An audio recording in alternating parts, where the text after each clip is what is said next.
Boa noite, meus amigos. Sejam todos muito bem-vindos mais uma vez nessa noite de segunda-feira aqui junto conosco na comunidade Espírita Ramatiz.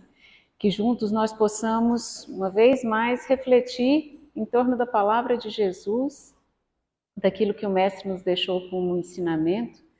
Para que a gente possa se preparar para esse momento, eu queria convidá-los nesse instante para fechar um pouquinho os olhos, respirar fundo. Vamos elevar o nosso pensamento ao alto, pedindo a proteção do alto para essa nossa reunião, lembrando da promessa de Jesus, quando disse que onde 2 ou mais se reunissem em seu nome, ali ele estaria. Então estamos seguros, Senhor, de que estás aqui conosco nesse momento e pedimos a tua proteção para que as nossas mentes e nossos corações estejam permeáveis aos ensinamentos da noite de hoje. Que assim seja. Então, amigos, a gente continua aqui com o nosso roteiro, conversando junto um pouquinho sobre o livro, mais um dos livros de Emmanuel, ditado a Francisco Cândido Xavier.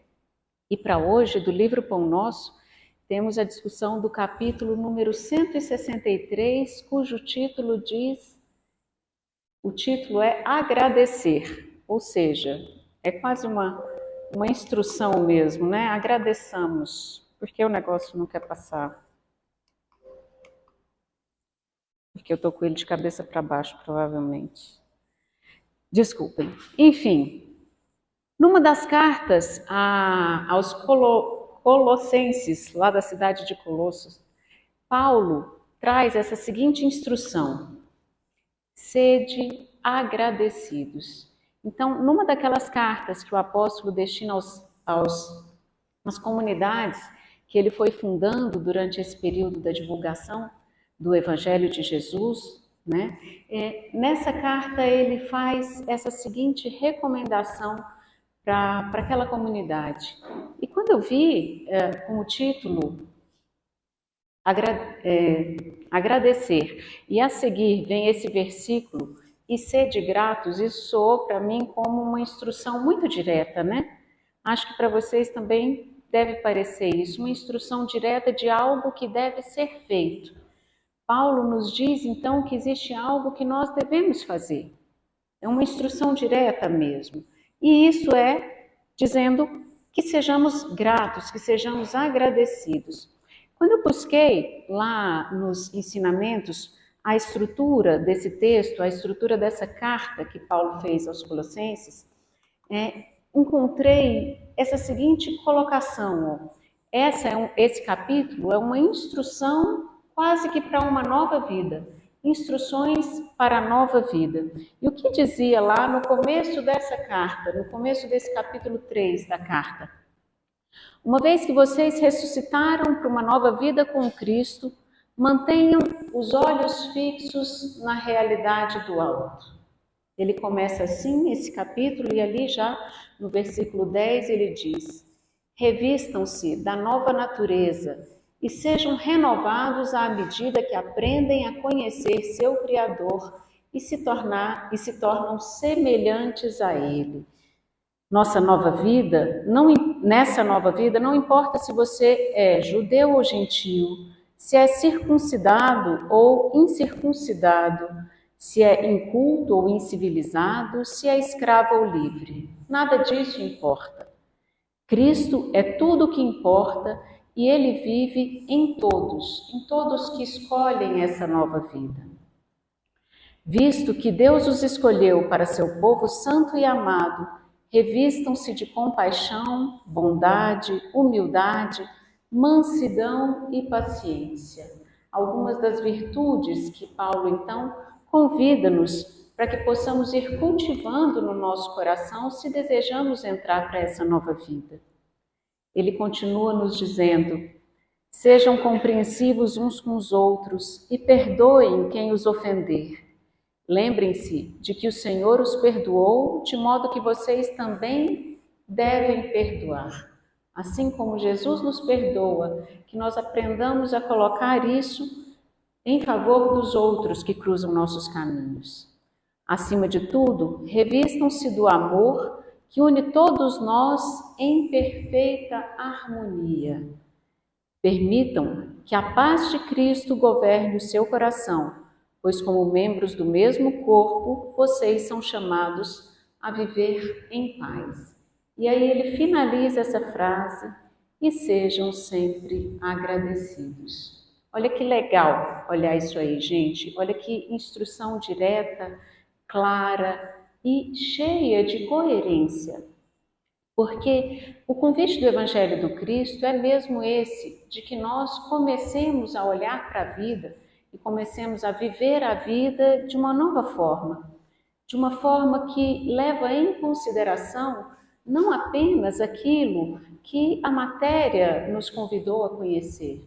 Para muito além disso, quando Jesus vem entre nós, nos dizendo sobre a primeira coisa, sobre Deus como um Pai amoroso, que já é uma grande mudança, né? Para quem vivia até então sob a égide do Antigo Testamento, onde a lei de justiça era o que predominava, encontrar a notícia de que Deus é como um pai, cheio de amor, disposto a tudo oferecer em favor de seus filhos, é uma notícia grandiosa.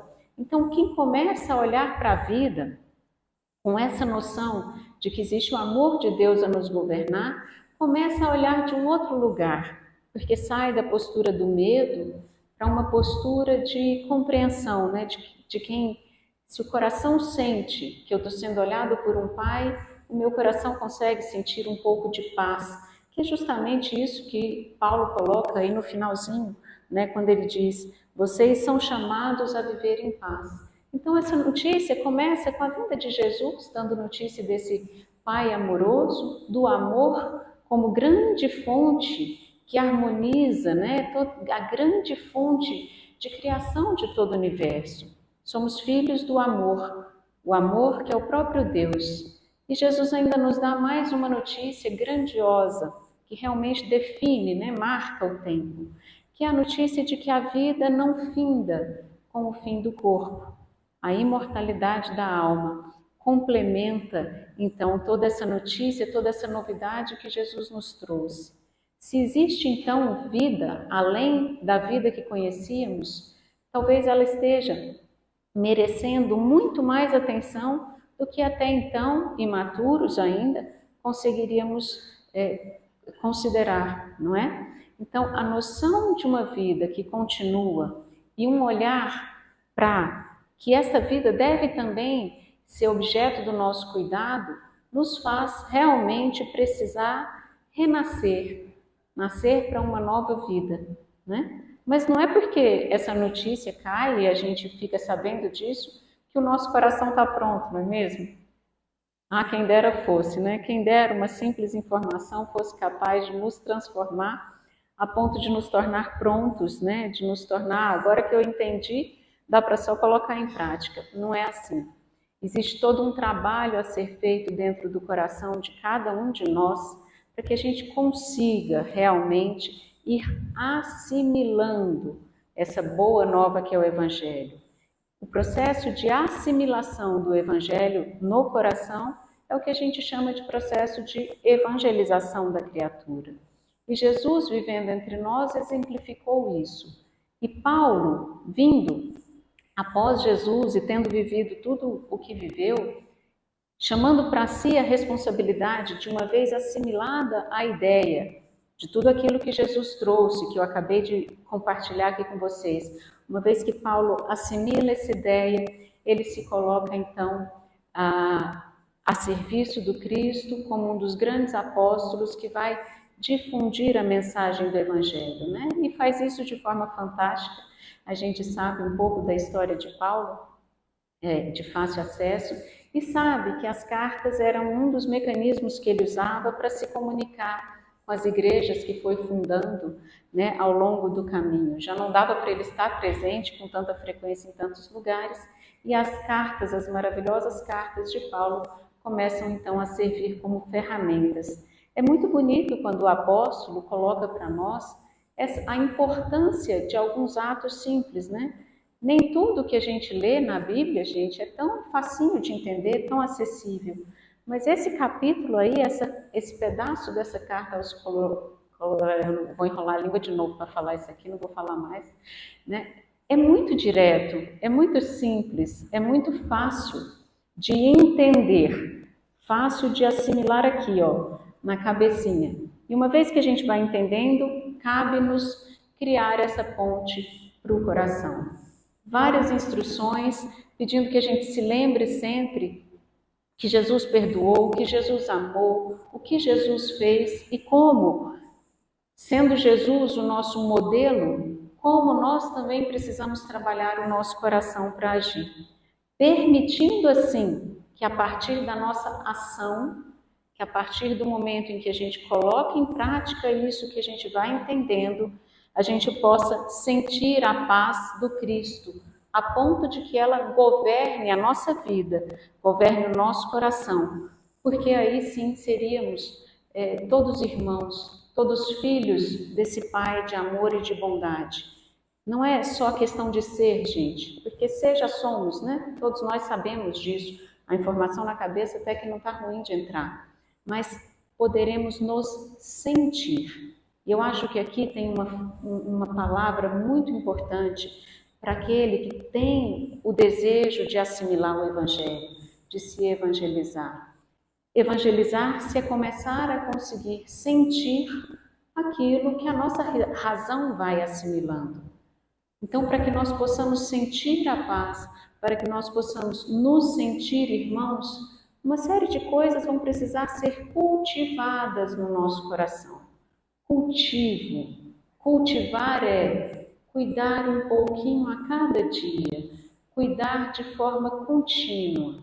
Não nos livra de forma alguma da questão do tempo e das aflições que a vida nos impõe, né? Quem já cultivou um canteiro, quem já cultivou uma plantinha, sabe que tem um dia que tem uma lagarta, que tem um dia que o sol está mais quente, como por exemplo tem sido nos últimos dias. A gente vai precisar pôr mais água, menos água, expor a luz, tirar da luz, tirar do sol, queimou a folhinha, vai ter que cortar, enfim, cultivo é uma coisa que vai acontecendo com o tempo e com esforço e cuidado.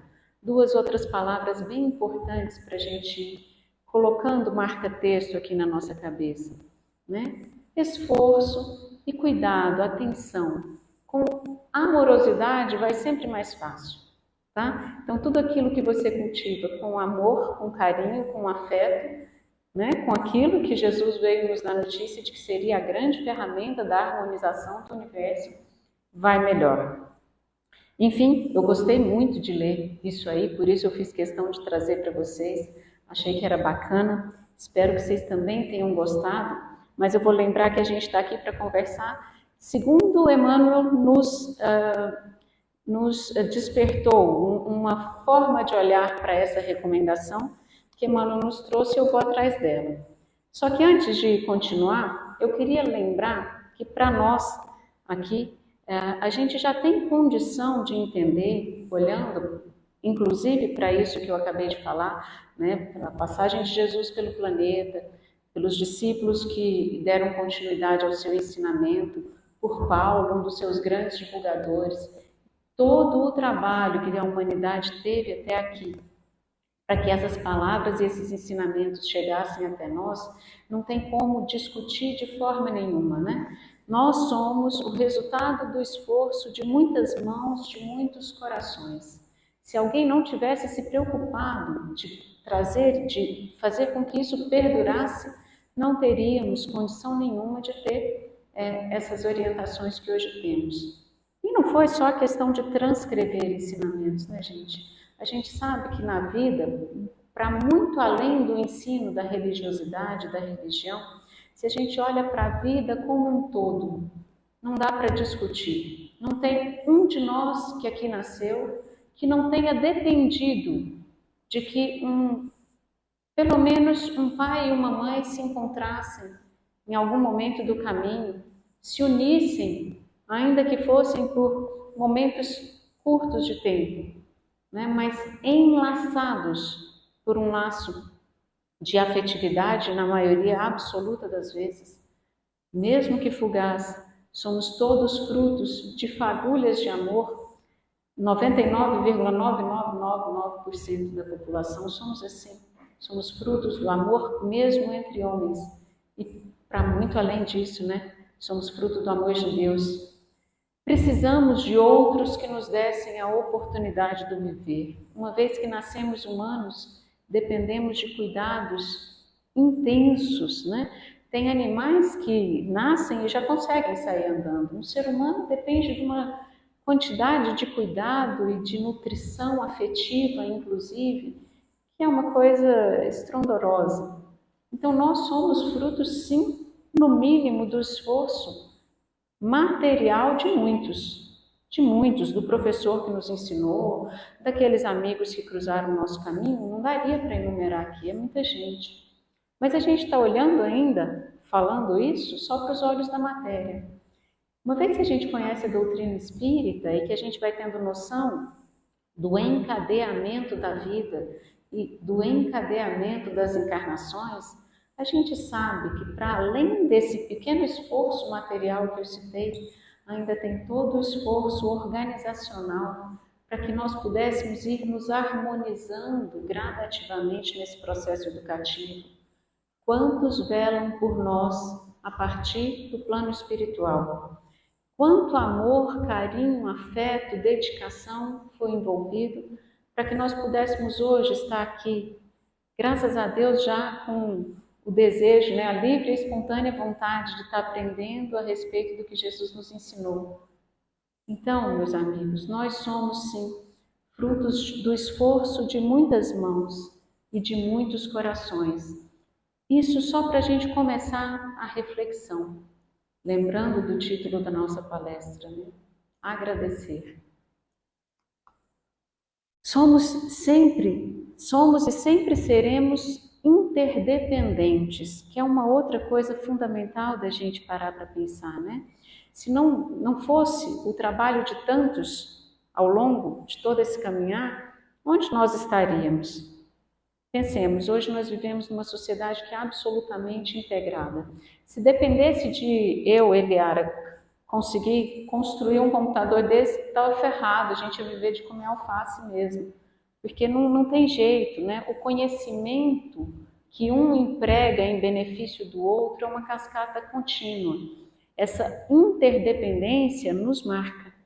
Então, estando de bom humor ou de mau humor, reconhecendo ou não reconhecendo esse processo, isso que eu estou falando são fatos, né? E fatos indiscutíveis. Dizem que contra fatos não há argumentos. Nós somos sim interdependentes. E aqui temos mais um motivo de reflexão. Dentro dessa interdependência, que posição eu estou escolhendo ocupar frente à vida? Boa parte, mas uma boa parte mesmo das nossas aflições, das nossas dores, do nosso sofrimento, surge da desatenção que nós temos quanto à gratidão que deveria vibrar em nossos corações. Percebam, se a gente ocupa a nossa mente e os nossos corações, focando nos problemas do caminho, muito difícil desse espaço ser ocupado por esse outro sentimento que é doce e agradável, que é o sentimento da gratidão. O nosso cérebro ele foi programado de forma perfeita, como tudo aquilo que Deus fez. Então, não é difícil de compreender que, uma vez que a gente precisou sobreviver na natureza, o nosso cérebro preste muita atenção naquilo que é negativo ou perigoso, ok? Entendam isso, eu acho que todo mundo entende, é bem simples, né? Se eu preciso me proteger e me defender do perigo, claro que aquilo que significa perigo vai chamar minha atenção. Ok, está tudo certo nisso. A gente precisa mesmo ter atenção porque nós somos responsáveis por nós. Mas, à medida que a gente vai conhecendo uma série de outras coisas, a gente precisa aprender, convém que nós aprendamos a desligar esse piloto automático que só sabe focar no que é negativo. O que é negativo vai chamar nossa atenção, mas a nossa cabeça, a nossa capacidade de raciocinar, precisa ir gradualmente fazendo parte desse processo para que a gente não precise ficar só magnetizado por esse imã que no nosso estado evolutivo, tende a observar com muito mais atenção mesmo aquilo que é negativo. A maior parte disso tudo que eu falei para vocês até chegar nesse ponto aqui, eu elencava pontos positivos da vida, elencava esse amor como grande fonte nutridora. Mas a gente só consegue pensar nisso se tiver espaço na nossa mente. E espontaneamente a nossa mente tende a se proteger se voltando para o negativo. Percebem, amigos? É preciso que nós cultivemos. Lembra da palavra cultivo? Esforço, cuidado. É preciso que nós cultivemos em nós, no nosso coração e na nossa mente, aquilo que a gente deseja que ganhe espaço e que cresça. Se o meu olhar para o negativo predomina, vai ser difícil, vai ser complicado. Ah, então é questão de ser positivo, falar mantra o dia inteiro? Claro que não estou falando de forma superficial sobre esse tema. Nós realmente temos motivos para ser muito gratos. Nós temos muita coisa encantadora ao alcance do nosso olhar, ao alcance do nosso sentimento, muita mesmo. Predominantemente, inclusive na vida, a cada olhar mais simples que você dê para qualquer coisa da natureza, a complexidade e beleza daquilo ali, a harmonia daquilo ali, já é motivo da gente se encantar. Porque por mais que nos esforcemos, não somos capazes de criar, né, como Deus criou. Nós somos co-criadores, a gente é capaz de participar desse processo. Quanto mais a gente amadurece, cresce, mais a gente é capaz de co-criar com Deus, mas somos absolutamente incapazes de fazer coisas grandiosas como o universo que Ele fez. Então, um olhar mais atento, cuidadoso, afetivo, nos coloca em contato real, concreto, com a parte boa da vida. Mas o nosso cérebro, ele tende a focar no negativo. Eu queria que vocês lembrassem sempre disso. Cada vez que uma experiência emocional negativa vier no coração, importante a gente lembrar, gente, isso aqui é estratégia de proteção da minha cabeça, mas não é só isso que existe. E assim a gente aprende a ir questionando a vida e os acontecimentos à nossa volta. A gente aprende a cultivar uma outra coisa, um outro olhar, que vai nos colocar em contato com aquela paz que foi citada lá no começo por Paulo. Quanto temos recebido da vida, quanto esforço a vida dedicou a nós para que nós pudéssemos estar aqui.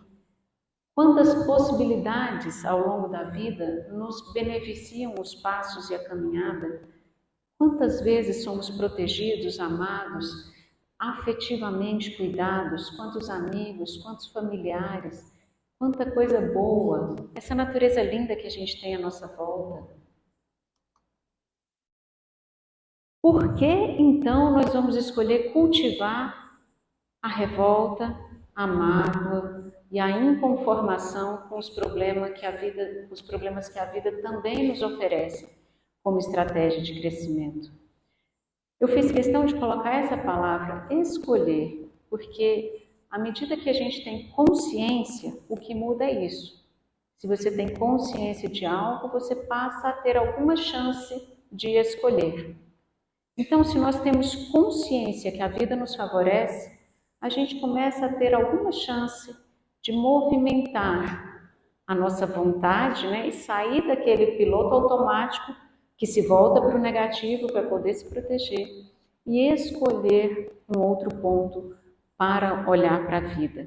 Isso é muito legal, né? Muito legal mesmo. Tomar consciência, o conhecimento nos liberta por isso, porque nos dá a opção. Uma vez que você conhece, você passa a ter opção. A parte que às vezes a gente tem dificuldade em relação a isso é que também existe, a partir do conhecimento, algo chamado responsabilidade, né? A gente passa a ser responsável pelas escolhas que a gente faz a partir desse conhecimento. Então, isso aí às vezes a gente tem um pouco de preguiça, né? Seria bom às vezes, é só ser conduzido, nascer bom, nascer puro, mas não teria mérito. E aí, como tudo aquilo que vem fácil, a gente não costuma dar muito valor, né? Deus nos possibilita o mérito, inclusive de aprender de acordo com o nosso próprio aprendizado. De forma que, se a gente olha com esse novo ponto de visão, com esse novo olhar, a gente vai percebendo que a ingratidão sinaliza feridas na nossa alma, nossas mazelas. Ingratidão, gente, é doença do espírito. Simples assim.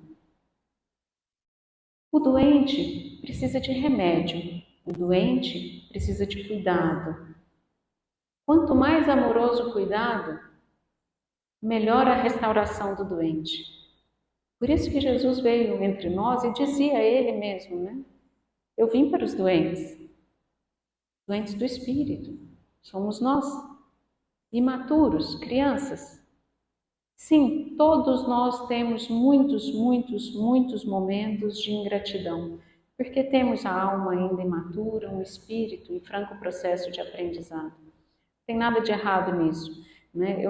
Quando a gente coloca essas coisas, a última consequência que eu gostaria que houvesse no nosso coração era a sensação de culpa, no sentido daquele sentimento que só se acusa. Reconhecer o nosso tamanhozinho, o quanto nós somos pequenininhos, imaturos, reconhecer quantas vezes nós sentimos mágoa, revolta, inconformação, é muito interessante, é muito importante, porque sem reconhecer essa emoção, como é que a minha razão vai me ajudar a desplugar dela? Então, a gente precisa, antes de tudo, reconhecer que sentimos. Uma vez que sentimos, a mensagem da emoção vem para o nosso racional, vem para a nossa cabeça. E aí, uma vez que você identificou aquele sentimento, é que começa essa outra história, né, do tomar consciência para ter liberdade de escolha, conhecer essa verdade para que essa verdade possa te trazer a oportunidade da libertação. Percebe? Não dá para improvisar nesse campo.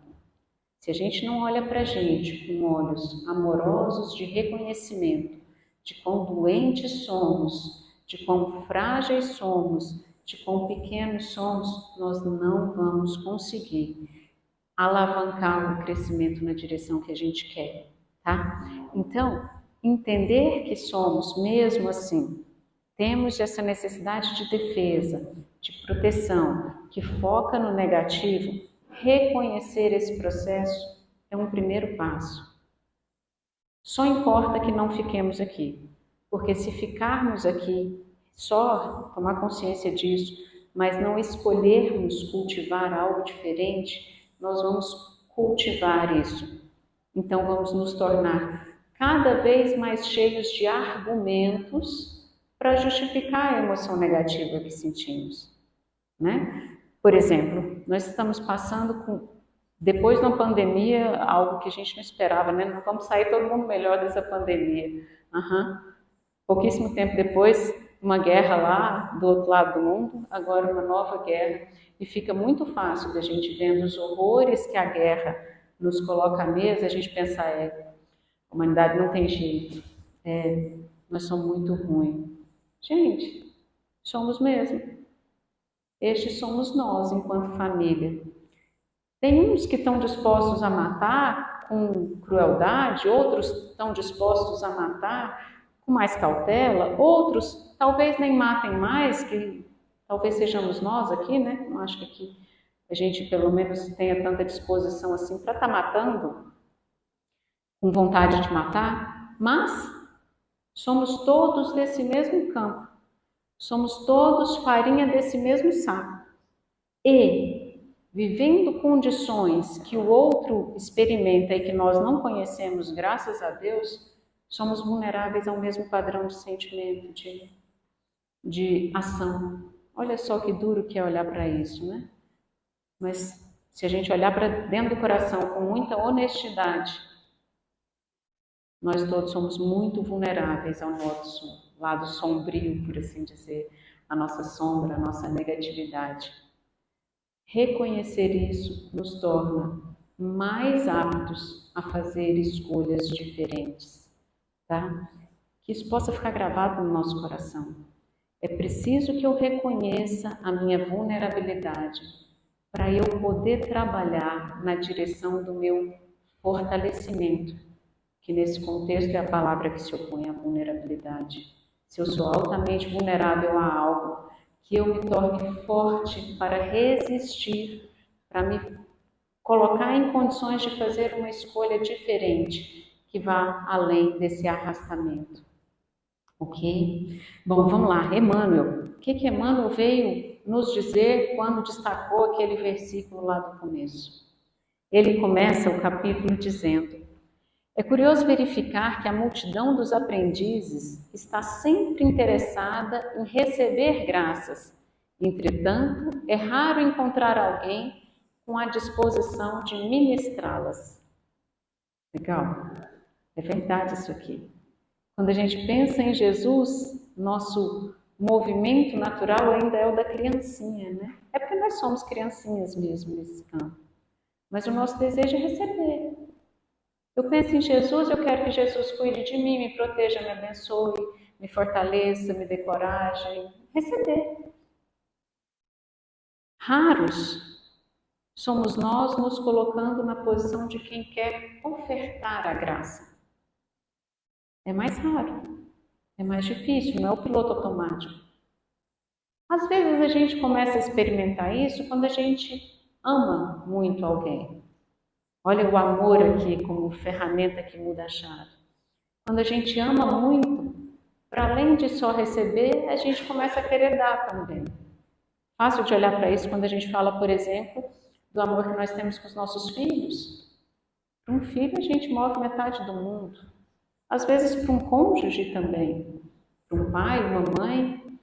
O amor enquanto ferramenta que nos habilita a ir modificando essa nossa tendência imatura e inicial. Emmanuel segue dizendo: os recursos espirituais, todavia, em sua movimentação comum, deveriam obedecer ao mesmo sistema aplicado às providências de ordem material. No capítulo de Bênçãos da Alma, não se deve receber e gastar insensatamente, mas recorrer ao critério da prudência e da retidão para que as possibilidades não sejam absorvidas pela desordem e pela injustiça. Ser cuidadosos, prudentes com aquilo que a gente recebe em termos de graça espiritual, de proteção afetiva do alto nas nossas vidas, né? Não se deve abusar da boa vontade do Pai, que nos favorece, nos favorece, nos favorece, e a gente se esquece de expandir esse movimento, nos tornando pessoas que também favorecem ao movimento da vida. Não convém abusar. É por isso que, em suas instruções aos cristãos de Colossos, recomenda ao apóstolo que sejamos agradecidos. Recebe, mas agradece. E aprenda a ter a postura daquele que experimenta o sentimento da gratidão. Isso aqui é legal, hein? Emmanuel vai colocar isso aqui para a gente entender melhor. Entre os discípulos sinceros, não se justifica o velho hábito de manifestar reconhecimento em frases bombásticas e laudatórias. Não basta dizer que sou grato, não basta fazer uma grande manifestação verbal a respeito disso.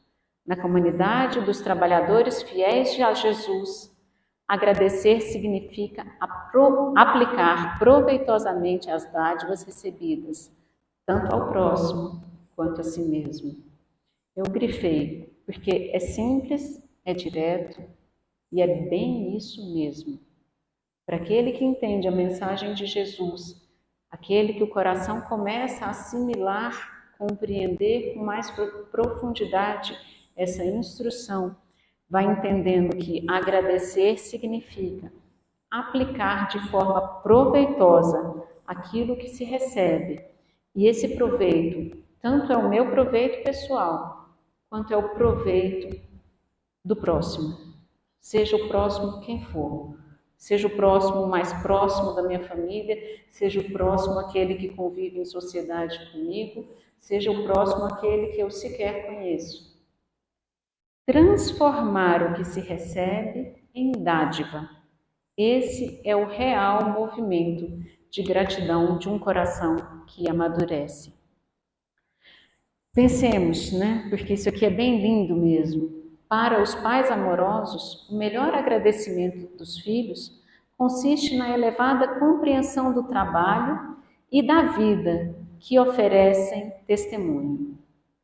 Tudo que um pai mais quer é criar um filho para que seja um homem de bem. Bom, pelo menos a maioria de nós, né, em média. O pai quer criar o filho para que ele reproduza aquilo que ele acredita que é bom, né? Nós não vamos entrar aí no cerne dessa questão, porque às vezes a gente sabe que o pai mais imaturo, né, um traficante de drogas, o que ele acha que pode existir de melhor para ele ensinar para o filho dele é conseguir comandar ali aquela mesma região que está sob o comando dele.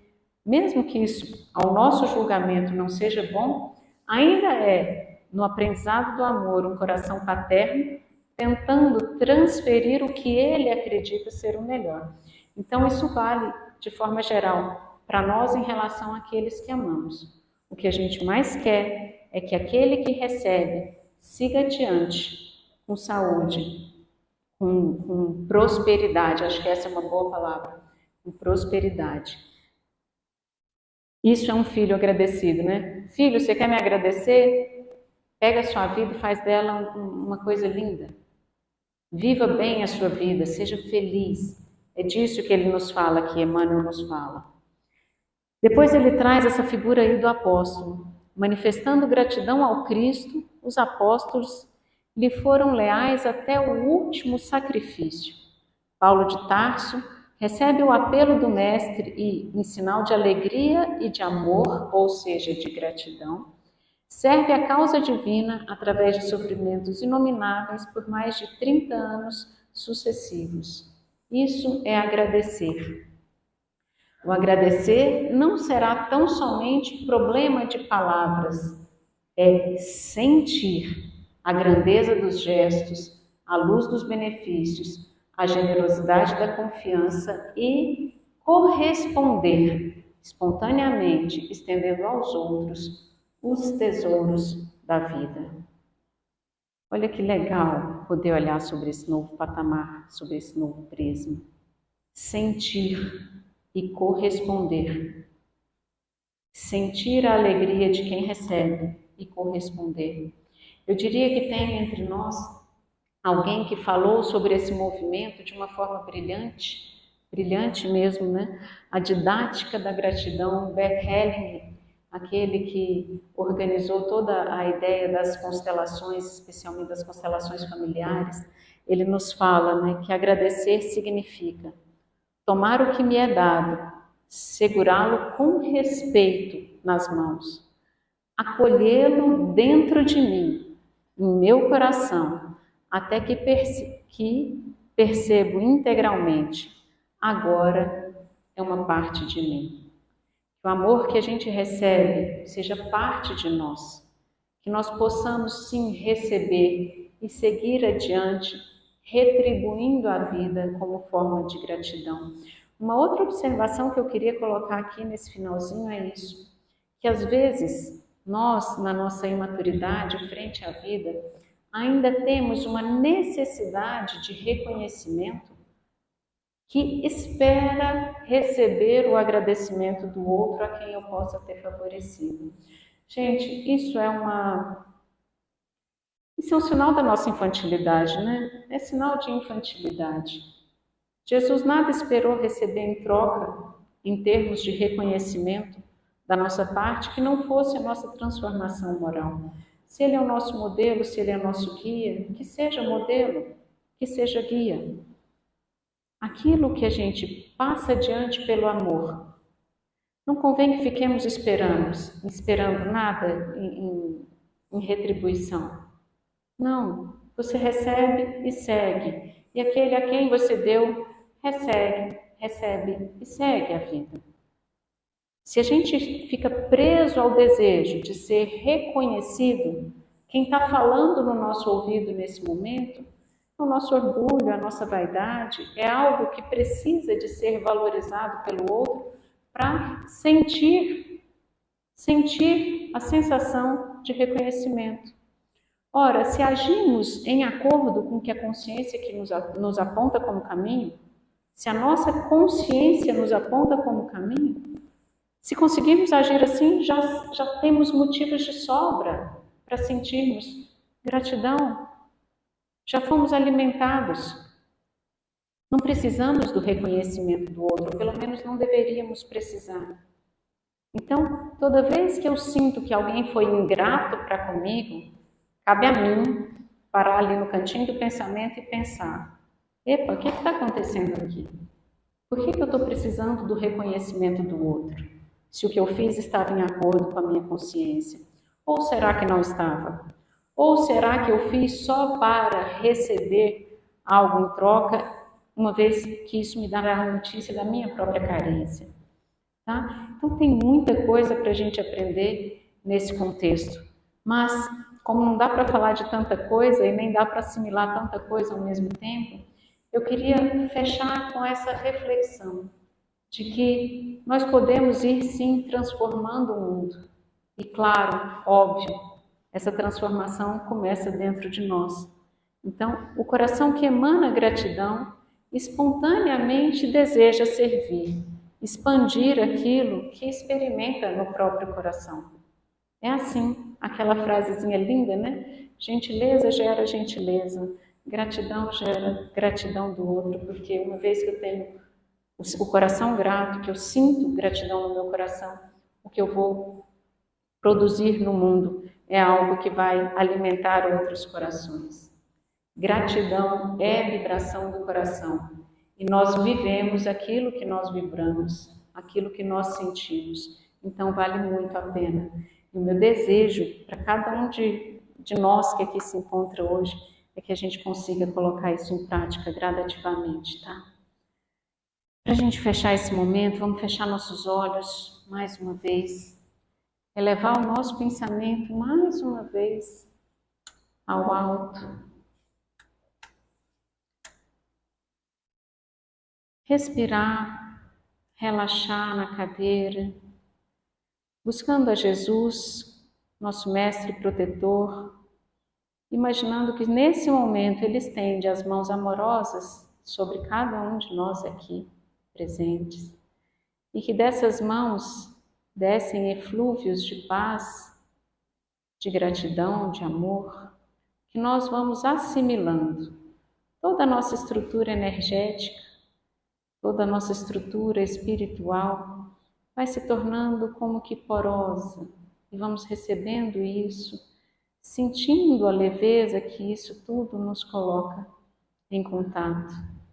Imaginando agora, percebendo que estamos num verdadeiro jardim cheio de flores, flores coloridas, flores perfumadas, como tudo que Deus criou, aquela beleza encantadora, agora sentida a partir da nossa estrutura energética.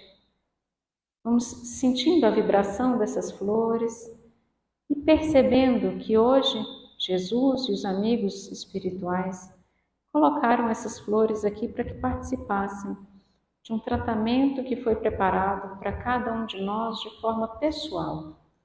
Um cuidado pessoal, amoroso, individualizado, ofertado por Jesus ao nosso coração, e nós vamos tentar colocar em prática aquilo que pensávamos a respeito aqui. Para aquele que recebe, cabe receber com respeito, para que possa assimilar, para que possa integrar a própria estrutura, para que aquilo possa ir fazendo parte de nós. Nós vamos recebendo toda essa proteção que o alto nos envia. Vamos aproveitando o momento para deixar a nossa mente leve, buscando nesse contato íntimo com Cristo, um momento de desabafo, um momento de uma conversa muito íntima, em que nos colocamos na frente de Jesus, expondo a Ele as nossas dificuldades, expondo a Ele aquilo que já conseguimos perceber em nossos corações, contando com Ele para que nos ajude nesse processo, nesse movimento, que é o movimento da cura das nossas almas, a autocura, a cooperação com a vida daqueles que amamos, para que juntos possamos ir nos auxiliando, Senhor, nos curando gradativamente. Ajuda-nos a colocar em prática esses projetos que são do nosso coração. Estendemos o nosso pensamento e a nossa vibração, Senhor, para todos aqueles afetos do nosso coração, todos aqueles desafetos também, as pessoas com as quais temos mais dificuldade, todos aqueles que sofrem com as doenças, sejam elas do corpo, da alma. Mestre, que tenhamos todos a tolerância e a paciência de enfrentar os desafios, não mais sozinhos, mas seguros da Tua presença entre nós, da Tua mão amiga que nos sustenta, do Teu coração que conosco segue, sempre e sempre, nos dando estrutura de atravessar a vida aprendendo, reconhecendo, crescendo e evoluindo sem cessar. E assim, com o coração já pacificado, assimilando tanta coisa boa como aqui podemos assimilar, nós vamos nos reconectando à nossa estrutura mais física, com o cuidadoso desejo de transmitir também ao nosso corpo físico tudo aquilo que fomos recebendo durante esse processo de tratamento espiritual, que aqui tivemos a oportunidade de receber nesse jardim florido, nessa casa de oração, nessa casa de amor, aos cuidados do Mestre Jesus, dos amigos espirituais que conosco seguem na caminhada no dia a dia. Deixando um minutinho final para que o nosso coração se comunique livremente num movimento de gratidão e de reverência a Jesus por mais essa oportunidade, por estarmos aqui na presença dEle, sob o cuidado dEle, aprendendo com Ele, seguindo com Ele.